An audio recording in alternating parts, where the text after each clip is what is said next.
Hola, ¿qué tal? En esta ocasión, continuando con nuestro curso de Arduino, vamos a hablar sobre sensores y dispositivos electrónicos. Hablaremos de señales analógicas y digitales. Tenemos algún ejemplo de sensores analógicos y digitales de temperatura. Y tocaremos el caso de la programación de funciones.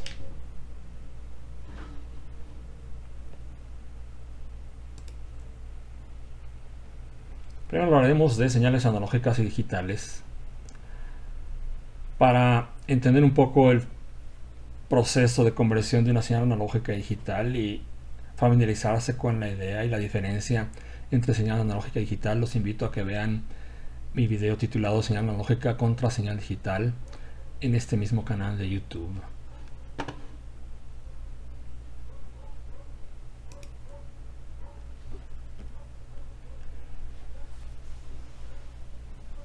Una señal analógica tiene las siguientes características. Puede tomar cualquier valor y existe en cualquier instante de tiempo. Esto veremos no ocurre para una señal digital. Las señales digitales, por otro lado, representan un número binario, por eso los llamamos digitales. Y cada número binario está asociado normalmente a una marca de tiempo. ¿Cómo es esto? Bueno, hay que recordar que el mundo es analógico. Las variables que normalmente físicas que encontramos en nuestro alrededor son analógicas. Ejemplo de ello, la temperatura, la presión, la velocidad. Por ejemplo, entre 24 grados centígrados y 25 grados centígrados, pues siempre hay otros valores de temperatura. Y podemos ir ajustándonos entre 24.1 y 24.2 hay más valores de temperatura. Entonces esto es un continuo.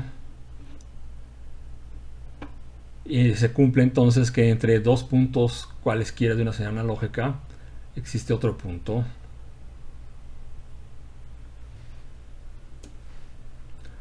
Cuando convertimos una señal analógica a una señal digital, pues recordemos, estamos haciendo una representación. Durante el proceso de conversión, por ejemplo, de esta señal analógica, obtenemos una serie de valores identificados por estos puntos, con estas coordenadas, que sería el código digital, el código binario. Podemos observar que se pierde un poco de la información durante el proceso de digitalización.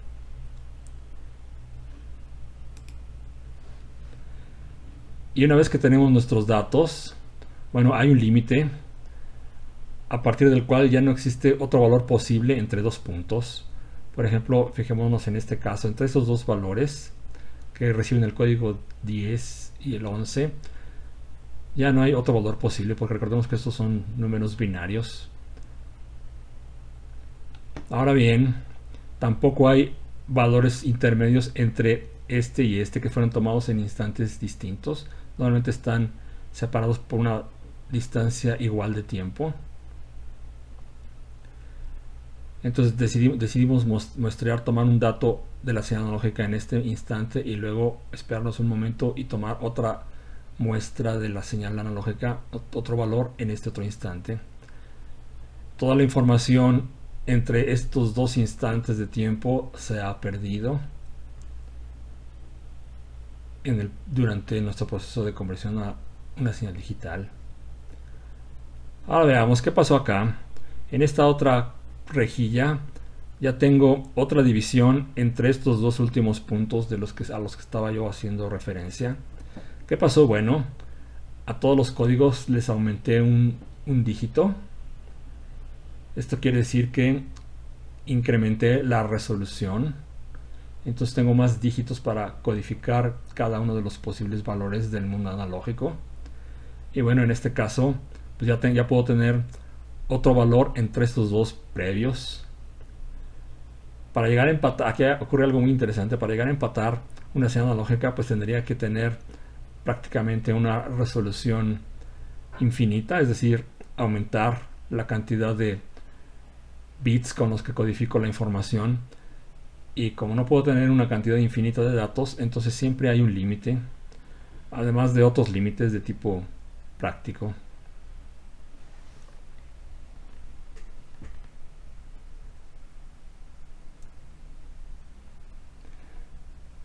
Bien, entonces tenemos aquí un ejemplo de una señal digital. Observamos cada uno de sus códigos. Estamos retomando la versión con 4 bits para codificar cada nivel de la amplitud. Y aquí, bueno, he hecho una pequeña tabla. A los datos les asigno un número. Este sería el primer dato, el dato 2 y así sucesivamente. Y aquí en la tabla veo cuál es el código que se le ha asignado a cada dato y el tiempo. Estoy suponiendo que estoy tomando un dato cada segundo. Entonces aquí estoy asignando una marca de tiempo a cada código, que era lo que les estaba yo mencionando. Ya que cada dato tiene asignado un código digital, bueno, ¿qué hago con esto? Pues normalmente lo transmito o lo almaceno. Para cualquiera de las dos cosas puedo utilizar un sistema de transmisión paralela o en serie. Paralela quiere decir que, bueno, si mi código está formado por 4 bits, que aquí estoy denominando B0, B1, B2 y B3, bueno, en un sistema de transmisión o almacenamiento paralelo, pues voy a tener 4 líneas electrónicas por las que voy a estar mandando al mismo tiempo los 4 bits de cada uno de los datos. Entonces aquí mando, el primer dato está formado por 4 ceros. Bueno, aquí los ceros los represento con un voltaje bajo, nivel 0, y los unos con un nivel alto. Entonces aquí estoy mandando 4 ceros. En un momento mando esos 4 ceros y en el siguiente momento mando los datos, los bits correspondientes al dato 1. Entonces son 3 ceros y un 1. Aquí están estos 3 ceros y un 1. En el siguiente instante, en el siguiente momento, mando el dato 3, que son estos 2 ceros y estos 2 unos. Aquí están estos 2 ceros y estos 2 unos, y así sucesivamente. Esta es una transmisión de datos digitales. Y entonces aquí, en los niveles alto o bajo de estas señales de voltaje, estarían representando bits 1 en el caso de una señal alta y 0 en el caso de una señal baja. Entonces esto es una señal digital paralela. Estoy representando unos y ceros, que son un código que representa a su vez un dato. Otra forma de transmitir datos es utilizando protocolos de tipo serie, en el que voy mandando solamente de un bit en un bit. Y entonces aquí tengo una sola línea de transmisión, por eso tengo una sola línea de tiempo. Y estoy mandando primero los bits correspondientes al dato 1, los 4 ceros, después un 1 y 3 ceros del dato 2, después 2 unos y 2 ceros del dato 3, y así sucesivamente.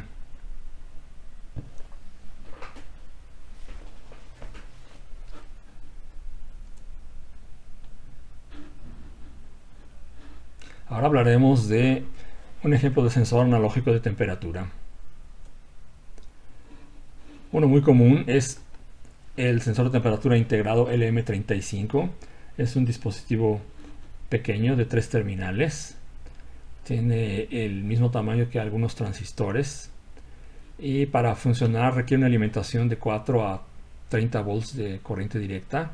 Tiene una terminal de salida y una terminal de conexión a tierra. Una forma de conectarlo básica sería algo como esto, donde tenemos nuestro dispositivo conectado a la alimentación, a tierra, y su terminal intermedia es la salida de voltaje. Esa salida de voltaje me está representando unos datos. Esta es la hoja de datos. Aquí tenemos una amplificación en detalle. Estamos introduciendo el término de lo que es exactitud. En otro momento hablaremos un poco más acerca de la exactitud. Entonces esto es una medida de su error, 0.5 grados centígrados de error a 25, en el momento en que tengamos esta temperatura ambiente estándar, 25 grados centígrados.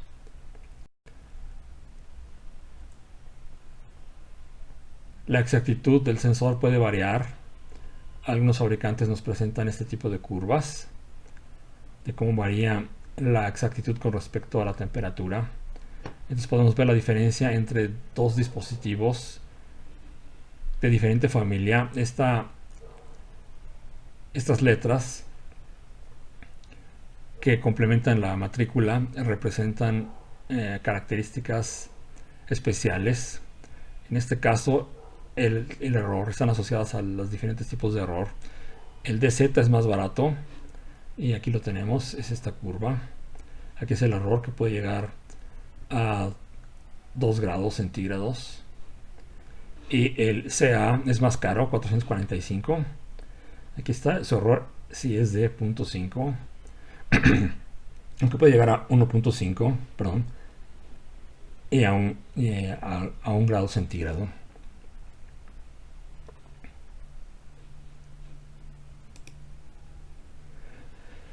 Algo muy interesante es que estos sensores no responden inmediatamente.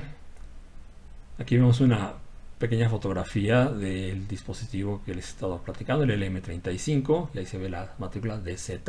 Es el que normalmente conseguimos en las tiendas de electrónica.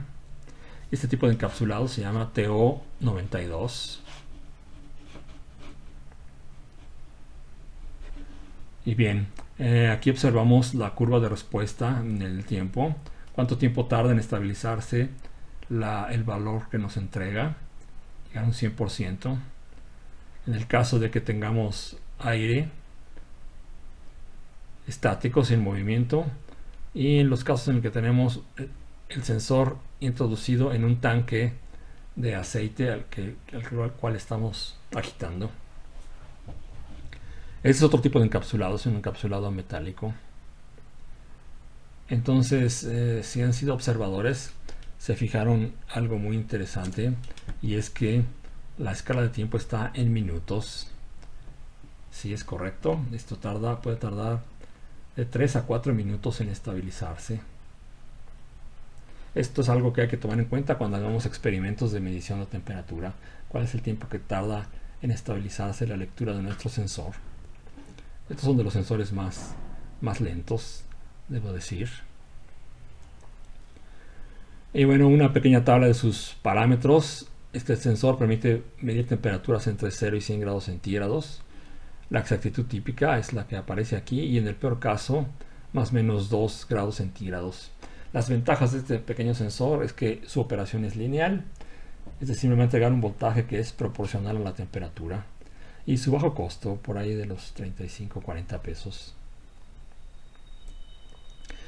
El sensor que está incluido en la biblioteca de sensores de la herramienta Tinkercad es el sensor TMP36.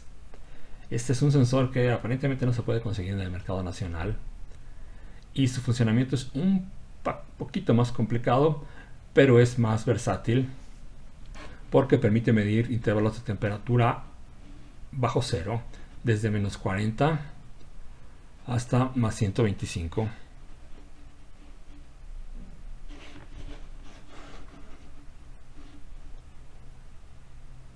La exactitud típica pues es un poco menos buena que en el caso anterior.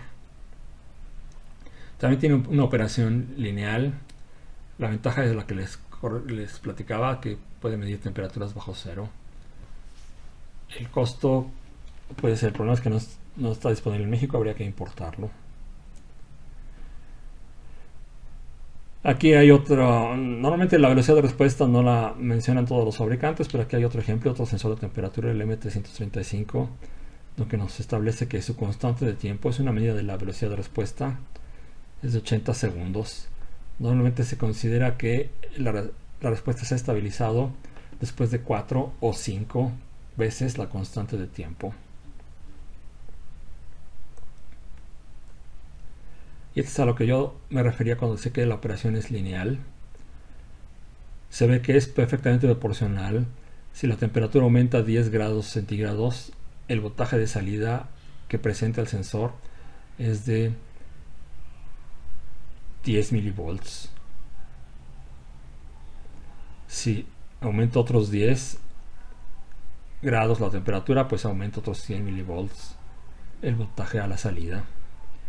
Y así en todo el intervalo de escala. Por otro lado, tenemos aquí la respuesta de un sensor no lineal. En este caso es un termistor, que es un dispositivo cuya resistencia cambia en función de la temperatura.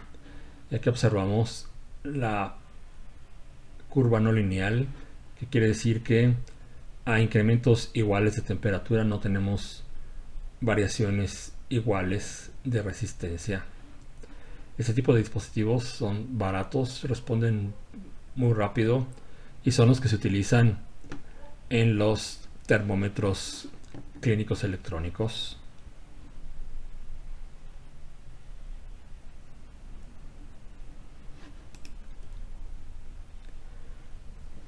Para realizar la conversión analógico digital, el Arduino Uno cuenta con un módulo interno que permite convertir señales analógicas en digitales y genera códigos de 10 bits. En la forma más típica de operación, a este módulo que llamamos convertidor analógico digital, pues entraría una señal de voltaje entre 0 y 5 volts. Y este bloque produciría un código entre 0 y 10 unos. Esto en binario corresponde al valor 10.023 en decimal. Entonces el resultado de la medición es un código, un número entero entre 0 y 1023.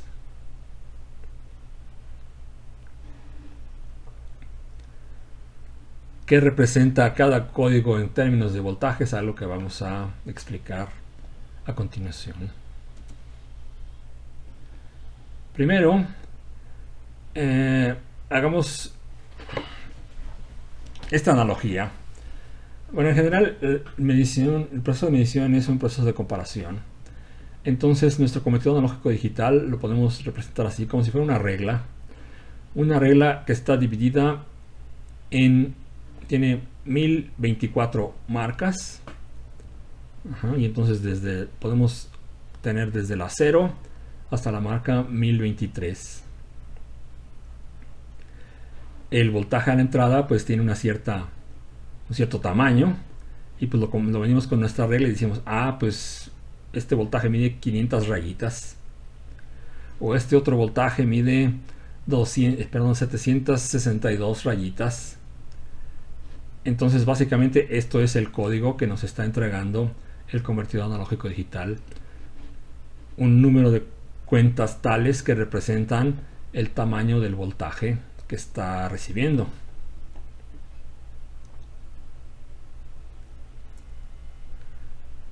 Entonces, bueno, si yo tengo un sensor de temperatura, el sensor de temperatura puede estar entregando un voltaje entre 0 y 5 volts. Y el convertidor analógico digital me va a entregar un código entre 0 y 1023. Después de eso tenemos la Mission Impossible de interpretar este valor y convertirlo en el valor de la temperatura. Bueno, no es tan imposible. Vamos a ver cómo hacerlo a continuación. Primero vamos a mencionar esta tabla. Aquí tenemos cómo van incrementándose los voltajes por pasitos. Vamos a explicar después cómo se obtiene el valor de estos pasitos. Entonces cada una de las rayitas que mencionamos en esta regla,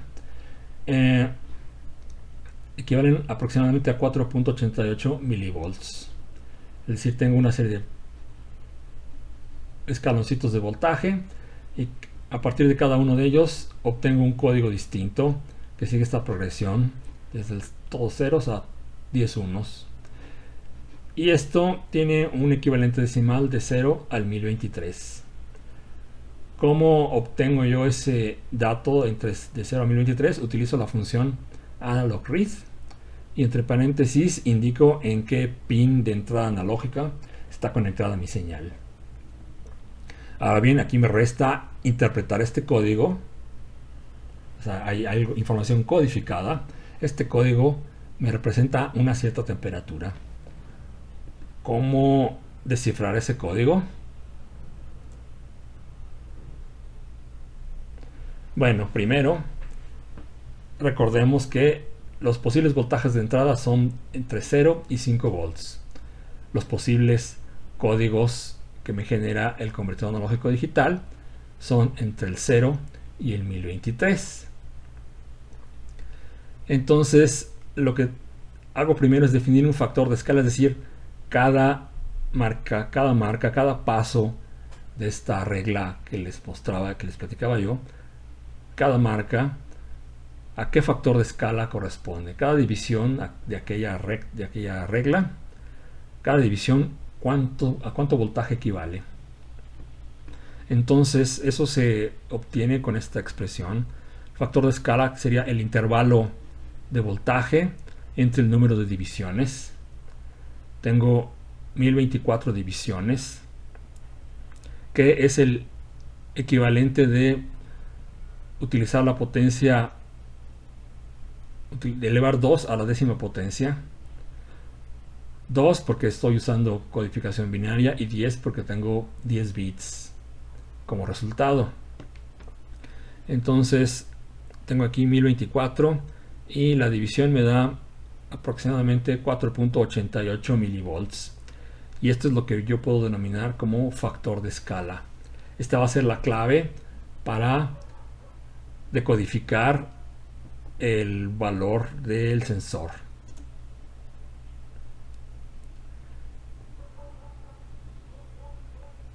Entonces, el primer paso es obtener el valor del voltaje que está entregando el convertidor analógico digital codificado.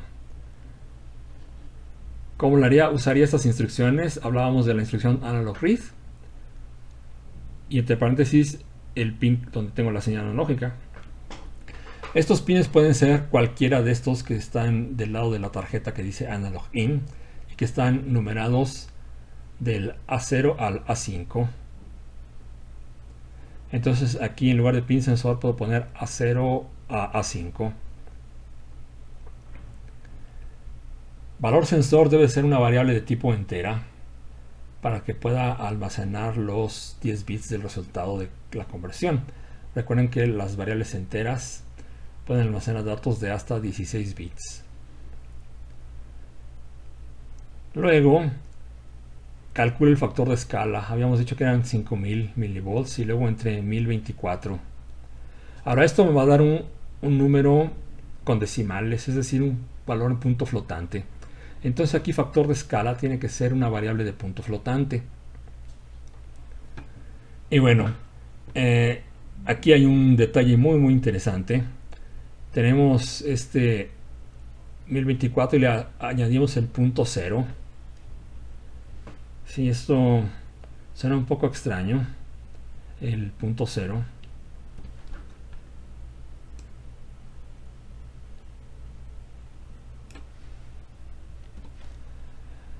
Eso es importante añadírselo porque si no se lo añadimos vamos a tener que nuestro dato 1024 es un número entero, 5000 es un número entero, y por los problemas que habíamos mencionado en otro módulo, si hacemos la división entre dos números enteros, el compilador asume que el resultado va a ser un número entero y entonces esto va a quedar truncado, no nos va a dar los decimales. 5000 entre 1024 pues va a ser 4 y algo, y el residuo lo va a ignorar, y ese 4 es lo que vamos a obtener en nuestro factor de escala en lugar de tener un 4.88. Entonces, una forma de forzar a que se dé cuenta que lo que quiere es un resultado de punto flotante, es una especie de casting, es ponerle el punto 0. Entonces ya se da cuenta que esto es un dato de punto flotante, y bueno, el resultado de una división de un entero entre un punto flotante, un número de punto flotante, debe ser un número de punto flotante. Bien, después de eso ya tenemos el factor de escala. Entonces, cada uno de las cuentas que quedan almacenadas en el valor sensor, lo multiplicamos, o sea, el código que me entrega el convertidor analógico digital lo multiplicamos por el factor de escala y esto automáticamente me da el valor del voltaje, en este caso en milivolts. Esto lo podríamos reescribir en lugar de estas dos instrucciones, pues en una sola línea de código. Valor voltaje igual a valor sensor por 5000 entre 1024.0. Y habrá que recordar que valor voltaje en este momento nos está almacenando el valor en milivolts. Valor voltaje también debe de ser declarado como una variable de punto flotante. Ya tenemos el voltaje en milivolts que produjo el sensor.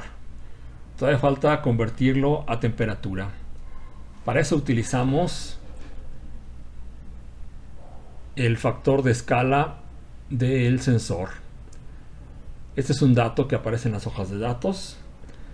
¿Cuál es la relación entre temperatura y voltaje que entregan los sensores? Entonces, en el caso del sensor, entrega 10 milivolts por cada grado centígrado. Y bueno, esto lo represento así, con toda esta expresión indicando todas las variables. Son 10 milivolts entre 1 grado centígrado por T, donde T va a ser la temperatura que está midiendo el sensor en grados centígrados. Todo esto, aquí notarán que si T es una temperatura, grados centígrados y grados centígrados se cancelan, esto me produce un valor únicamente en milivolts. Por ejemplo, si la temperatura es de 20 grados centígrados, entonces 10 por 20 son 200 y las unidades son milivolts. Si yo quiero hacer el procedimiento inverso y a partir de que conozco el voltaje quiero determinar la temperatura, entonces hago el siguiente cálculo.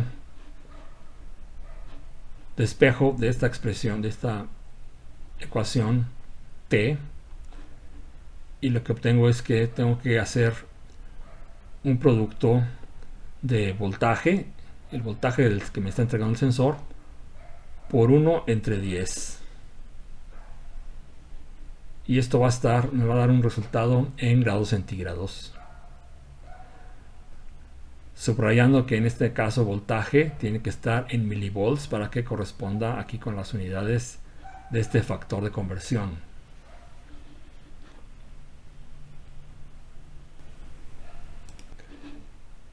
Entonces, podríamos programar la lectura de datos del sensor de temperatura de la siguiente manera. Tenemos aquí nuestra instrucción analog read, pin sensor. Decíamos analog read nos da un código de entre 0 y 1023. Eso lo almacenamos en valor sensor. Después calculamos nuestro factor de escala. Multiplicamos el factor de escala por el valor del sensor y eso nos da el valor del voltaje que está entregando el sensor. Y después valor voltaje lo multiplicamos por un factor de escala que nos permite convertirlo en un valor de temperatura. En este caso estaríamos obteniendo una temperatura en grados centígrados.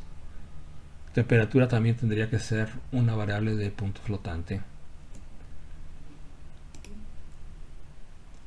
Para el caso de la operación del sensor TMP36 que viene en la herramienta Tinkercad, bueno, la fórmula de operación cambia un poquito. Son 10 milivolts por grado centígrado más 500 milivolts.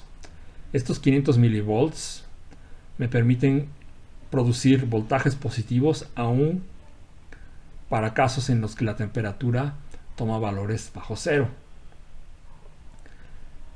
¿Cómo es? Bueno, esto puede generar un voltaje negativo, esta operación, pero luego le sumo 500 milivolts y el total es positivo.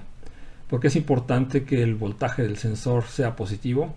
Porque, pues no lo mencioné anteriormente, pero cuando decía que el voltaje de entrada del convertidor analógico digital del Arduino ocupa un intervalo entre 0 y 5 volts, bueno, no puede tener voltajes negativos. Si ustedes le aplican un voltaje negativo a una entrada analógica, pueden dañar esa entrada analógica.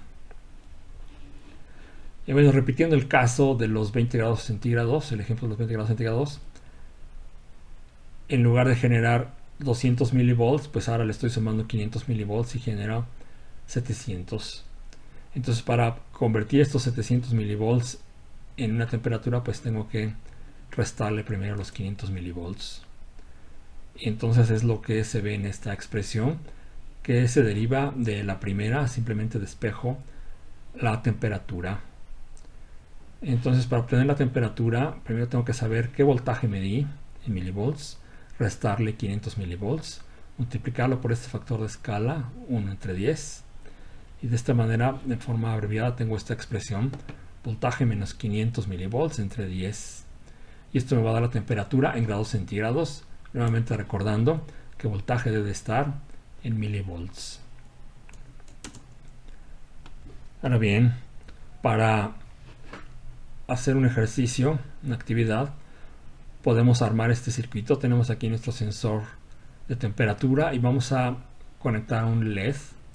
El LED nos va a servir para detectar un umbral de exceso de temperatura.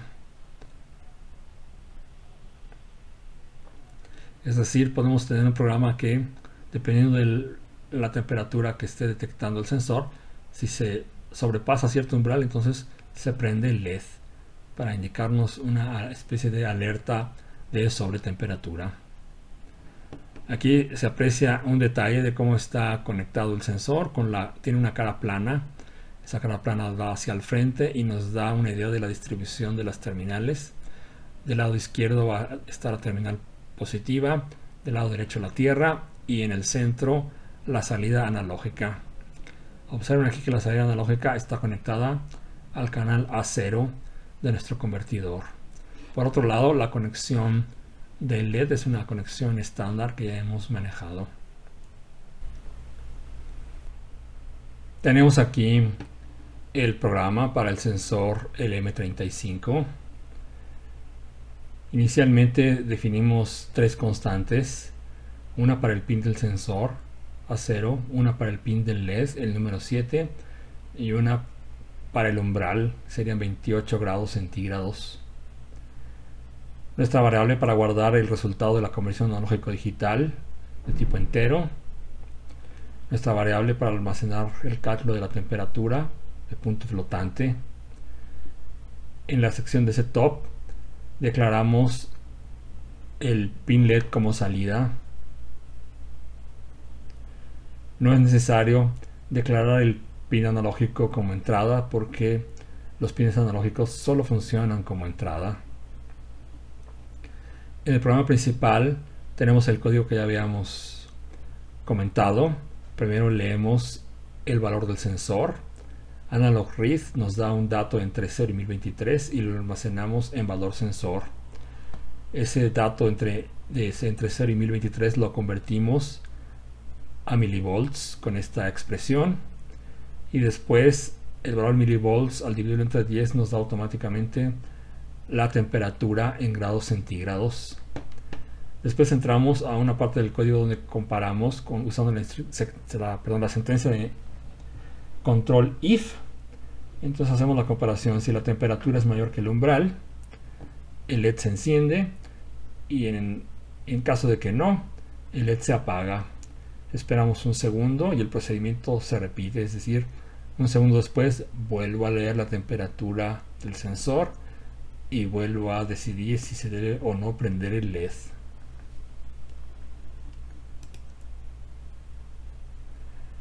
Para el caso del circuito con el sensor TMP36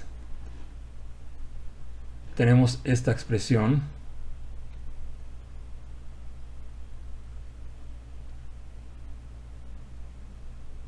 ...10 milivolts por grado centígrado más 500 milivolts. Y aquí esta es la versión final del circuito, conectado el LED al pin 7. Una vez que arrancamos la simulación, aparece esta barrita de control de la temperatura. Entonces, al arrastrar este botón, aparece esta microetiqueta donde nos va a decir cuál es la temperatura que estamos simulando. Y bueno, hay que con cuidado en el momento en que rebasemos el umbral de 28 grados centígrados, el LED se va a encender. El código sería similar al caso del LM35. Lo único que cambiaría es el cálculo de temperatura, en el que primero tenemos que restar los 500 milivolts antes de hacer la conversión a grados centígrados.